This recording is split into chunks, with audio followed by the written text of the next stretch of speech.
Hi guys, in today's video we are going to talk about reading and writing fill in the blanks question. This is an important but difficult question which confuses many of us. Some of the confusions we have is what should I do if I feel like more than one word makes sense in the given gap? How much should I read? Should I just read around the gap, read the full sentence, or read the full paragraph?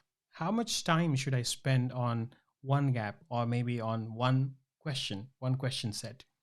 These are the kind of questions that I will try to answer in today's session. If you want to watch a long session on this topic or any other topic in PTE, then you can do so for completely free from our website. Our website is romanpt.com, where you can go and register for the masterclass for completely free. Every week I do one masterclass. So every week on Sunday from 7 p.m. I do a masterclass. So this is a live class where you can interact with me, and I do more than one question. So in today's video, I'm going to do just one question, but in these live sessions, I do multiple questions. You can ask questions, you can share your answers, and you can interact with me. If you are interested in any of this, please head into romanpt.com, sign up for our free plan, and from your dashboard, register for the masterclass. For now, let's discuss today's topic, that is reading and writing fill in the blanks. So this is reading and writing fill in the blanks. For those of you who are just getting started in this question type, you'll have a few gaps, and for each gap, you'll get 4 options. When you tap on the option here, you will see 4 options in the drop down. So from these options, you have to pick one that you think is the best answer for the given question. So as I said, the confusion is how much should you read? That depends on what kind of question you are dealing with. You get 3 different types of questions, and based on that, you may need to read just a few words around the gap, the full sentence containing the gap, or maybe the whole paragraph. So what are those 3 types of sentences? The first kind of sentences, or the first type of question, are based on collocations.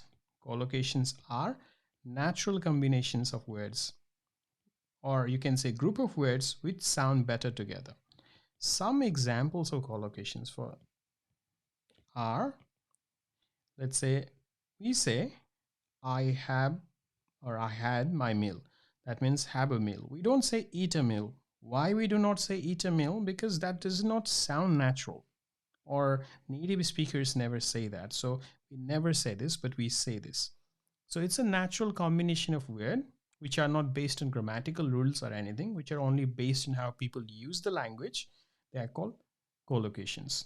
The second kind of question you get in the exam are based on context.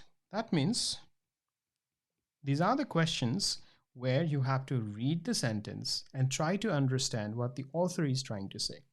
And when it comes to context, we usually have 2 types of questions. One type of question is based on immediate context, and the other type of question is based on overall context. What that means is there are some questions which you may be able to answer just by reading the sentence containing the gap, because the meaning of that word or the word required to fill the gap just depends on that sentence. Just by reading that sentence, you'll be able to answer the question. Now, other kind of questions usually require you to understand the whole context, whole point of discussion, the whole topic.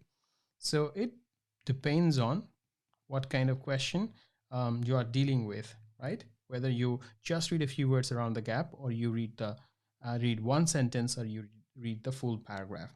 And sometimes there can be combinations. That means some questions you need to understand what the context is, and you also need to understand which word in the option will have a natural combination with the words around it, right? So this is a combined type of question. So which approach should you take, or which approach should you master? As you have seen, it depends on what you are dealing with. If you are dealing with a question where you are simply asked to answer based on collocation, then reading a few words around the gap will be enough. But for other questions, you may need to read more. So how can you recognize that? That's what requires practice. guided practice. You need someone to explain to you whether collocation can help you to answer the question, or whether you need to understand the whole context to answer the question. So let's go back to our question here that we are practicing. And in this one, we are going to look at one question set, which was asked in one actual exam. And with the help of that, we'll try to understand some of the things that I shared with you earlier. The first one here, I can answer this question even if I don't read everything. So if I read just a few words around the gap, I'll be able to answer this question. The reason for that is here I have a preposition. Prepositions are the words which are used before nouns to connect verbs with the nouns. So they are used before the noun. That's why we call them preposition. That means before. Their position is before nouns. And the other examples of prepositions are in, at, by, and so on. So I hope you got the idea. So why they are important? The reason they are important is in English, interestingly, prepositions combine with specific words only, or specific words need to be followed by or preceded by specific types of prepositions. As an example, we never said dependent in, we said dependent on. Why? Because that's how native speakers say it. That's how natives use this word, this combination. We say responsible for rather than saying responsible in, or we say associated with rather than saying associated by or associated in. So these combinations, as you can see, are quite specific. And based on that, we can actually answer the question. How? Let me show you. If we go back here, we have seen on after the gap, which means whichever word we are picking from this list must pair up with on. So moved, shifted, they cannot pair with on. They are not followed by on, because moved often is followed by moved in or moved to, and shifted often is followed by to. So both of them are now out of question. So you can see how easily I could eliminate these two words based on the preposition or collocation. I have not even read the sentence. I do not even know what the sentence is about, but because of the preposition, I could eliminate these two. And now I have focused and wafted. Focused often is followed by on, and perhaps you can also remember that. Wafted is not a very common word. It means to pass through air, like smell, like how the smell passes through air, to pass through air. So you can say the smell of something wafted through the air, and so on, to pass through air, right? So now I know this much. First, I know that moved and shifted are not the proper words here because they cannot be followed by on. Wafted means to pass through air, and it's about research. Even if I just look at three words before the gap, I know it's about research, and research passing through air like the smell of something does not make sense. So the only word that's left here is focused. So this is what we call questions based on collocations. Here, just reading a few words around the gap was enough. But in some other conditions, it may not be possible, as you will see in the next question. In the next one, it says bacteria that inhabit environments. Now, I'm looking for a word which describes environment. And if we look at the words here, trouble cannot be used to describe environment, because we can say troubling environment, not trouble environment. We need an adjective to describe a noun. So we can say troubling environments, but not trouble environments. So grammatically, that's gone. But negative, extreme, and bad, all of them are used with environment. So if we think about collocations this time, it's not going to help us much because all the collocations are possible, which means the question perhaps is based on context. So I have to read the full sentence. And if that does not help, I may need to read more. So let's go back to the question and find out what we need to do here. Mike's research is focused on bacteria that inhabit environments, and for the past 12 years, he has studied the microbiology of permanently ice-covered lakes in the McMurdo Dry Valleys, Antarctica. So now we have a few clues here. One is Antarctica, ice-covered. So what kind of environment is this? This is an example of extreme environment, right? So if we look at the options here, we can see it's not an example of negative environment. If there is ice, that is neither negative nor positive. Bad environment is not a very good combination here. An extreme environment means environment which is above average, far above average actually, So extreme makes more sense. So what you have seen here is in this question for me, it was not enough just to read a few words around the gap because I had to find out what kind of environment they were talking about. So I had to read more to get that information. And after reading the full sentence, I understood what the author was trying to talk about. And so this was a question which was based on context more than based on the collocation. Let's move to the third one then. In the third one, it says, in addition to his research papers, he has edited a measure on phototropic bacteria. He has edited a measure. Sometimes what happens is before you click on the drop down menu and then look at the option, you may get a sense of what the answer could be. In this example, you can say edited a measure on phototropic bacteria. So a few clues that we can see here are a measure and on phototropic bacteria. So it looks like this is something that can be edited first, right? Edited a measure. And what can be edited? Anything written can be edited. And it's on phototropic bacteria.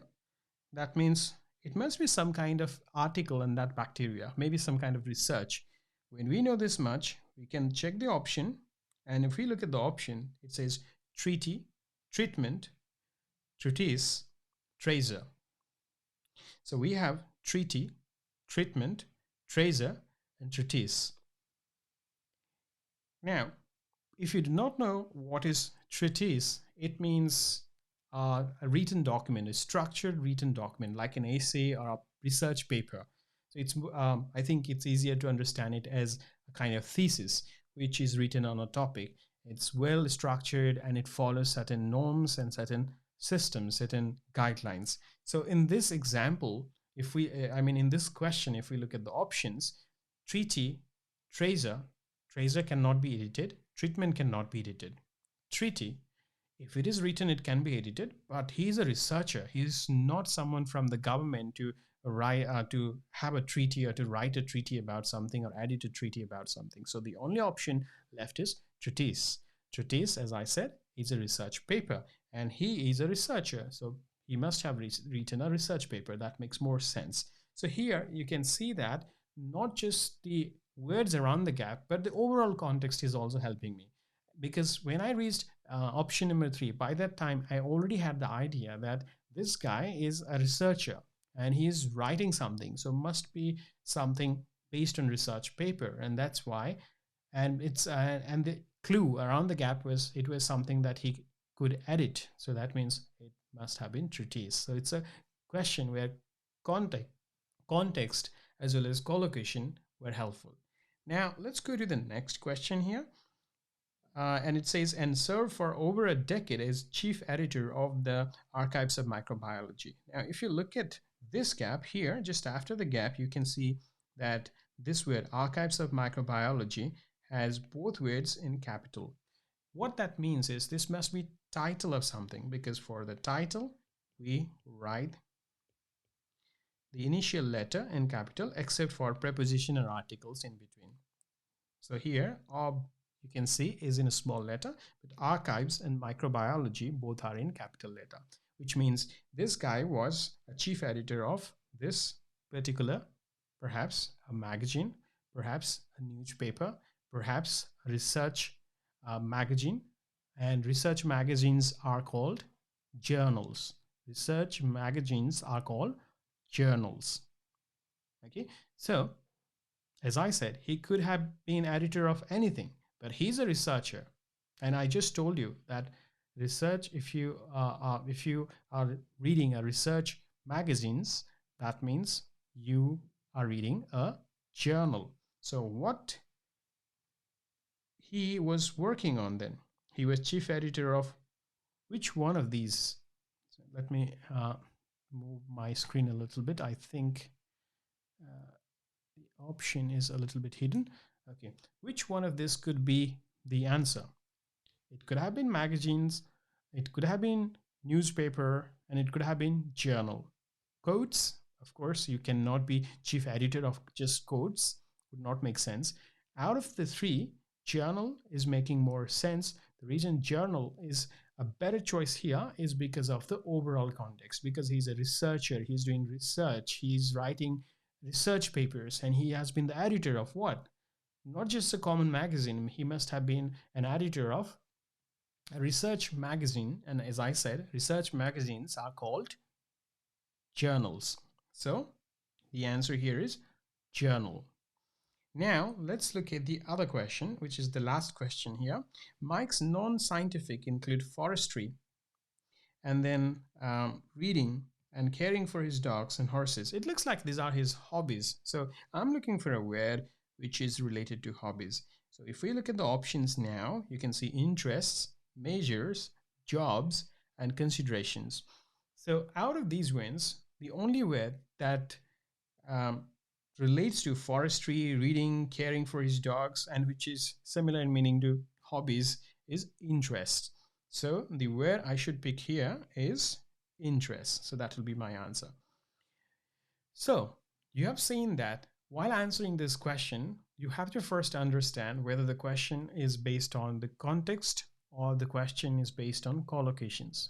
Based on that, you may have to read just a few words around the gap, maybe the full sentence, or sometimes maybe the full paragraph. You may have also seen that often we come across words which can be difficult to understand if we don't know their meaning. For example, there was a word treatise in option number three, I mean, question number three, which was also the answer. Now, you would not have been able to pick that if you did not know meaning of this. We also saw another word here, wafted, which means to pass through the air, like the smell passing through the air. And we could not have answered this question correctly if we did not know the meaning of this word. And here, for example, if you do not know meaning of a journal, you would not have been able to pick the right word, a journal, because magazine is also journal is also a magazine, but it's a magazine which is used or which is which publishes research articles. So this is how you answer this kind of questions. Now, if you think this video was helpful for you, please subscribe to this channel and share it with your friends. I will highly appreciate that. And if you keep subscribing and if I keep seeing people getting interested in what I'm doing, what I'm teaching, then it motivates me to make more videos. More videos means you can learn more just by watching the tutorial videos on YouTube. But at any time, if you feel like, no, I want to practice questions as well, then in that case, you can simply go to our website, romanpt.com, where you can start your PT preparation for free. At any time, when you feel like I need expert feedback, I want to do mock test, and I don't want just the score. I actually want someone to tell me where I did mistakes and how can I get over those mistakes. I want to have consultation with experts. Then you can also sign up for or upgrade your plan to one of the paid plans. I hope this video was helpful for you. And in the next video, we'll be talking about something interesting and exciting. Until that time, have a good time and stay safe. And I'll see you soon.